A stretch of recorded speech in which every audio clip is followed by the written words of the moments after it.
This video will focus on a case study in productivity management and a staff member we call Harriet Handson. Here's the background. Harriet Handson is a senior therapist at Good Hands Hospital. She has worked at Good Hands Hospital for over 10 years and is highly respected by her peers. Over the past few years, Harriet has attended many clinical continuing education courses and has attained a specialist ranking within her professional association. Harriet is very proud of her accomplishments as a clinician and has always felt supported by her boss, Robert. Robert is an experienced manager who considers Harriet one of the finest therapists he has ever met. In the past, when someone in Robert's family, including his own beloved grandmother, needed therapy, Harriet was the therapist Robert asked to cover them. Recently, there has been much change at Good Hands Hospital. Managed care contracts, accountable care organizations, and other reimbursement changes have come to seemingly dominate the market. The current and projected mix of payers at Good Hand Hospital is listed below. Currently, the payer mix is 50% Medicare and fee-for-service, 10% private pay, 30% managed care HMO PPO, and 10% accountable care organization. 12 months from now, it's projected that the mix will be 30% Medicare and fee-for-service, which is a drop in 20%, private pay 20%, which is an increase in 10%, managed care and HMO 30%, which is stable, and an increase in accountable care organizations from 10 to 20%. Robert was involved in preparing these projections and feels that they are accurate. They are at least a best guess. He is actively working to prepare his staff to make the transition to this new environment, and it's an environment in which Robert thinks reimbursement per episode of care and per visit will go down.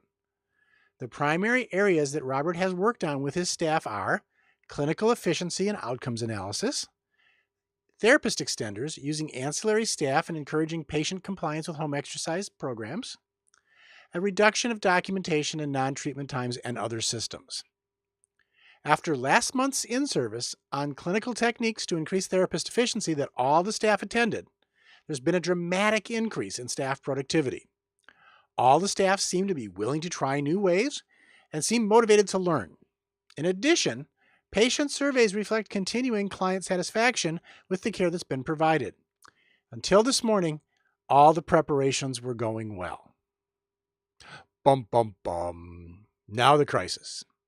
In reviewing the individual productivity of his staff, Robert notices that Harriet is the only staff member that has not improved in the last month. Her current patient load is only 60% of the current standard in place. In preparation for the changing payer mix and reduced reimbursement, the staff has agreed to move to a new standard.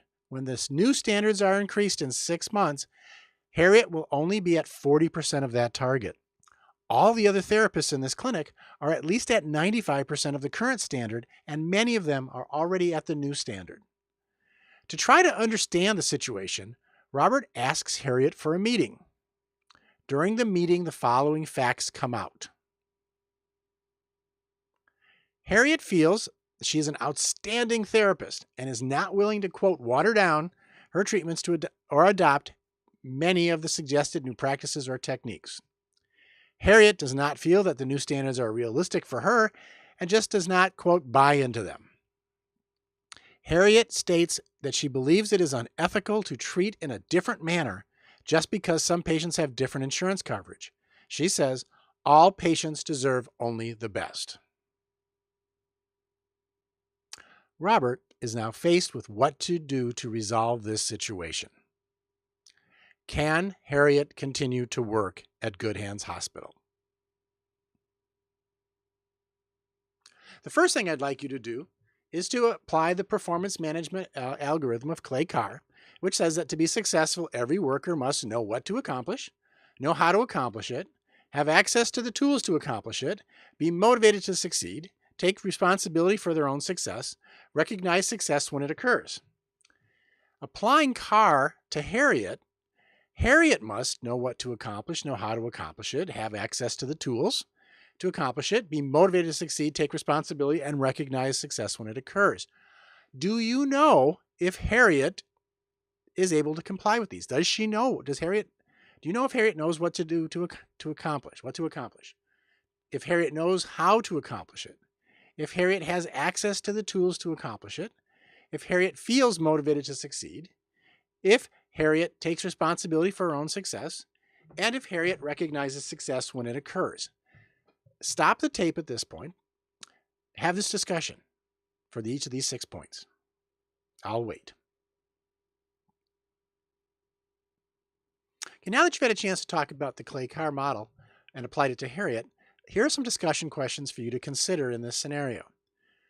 What professional attributes does Harriet possess that would make Robert want to retain her on his staff? Second, what skills, behaviors, or attitudes does Harriet need to attain or adopt to meet the performance expectations of the scenario? Third, identify any barriers, people and situational oriented, which may need to be surmounted for Harriet to be successful in this scenario. Fourth, if barriers are identified, what strategies could Robert use to help Harriet surmount these barriers? If there are not barriers identified, what strategies could Robert use to help Harriet change, as noted in number 2 above, so that she can be successful in this scenario? And lastly, would these strategies that you just identified in question 4 be the same if Harriet were a new grad? Stop the recording, have that discussion.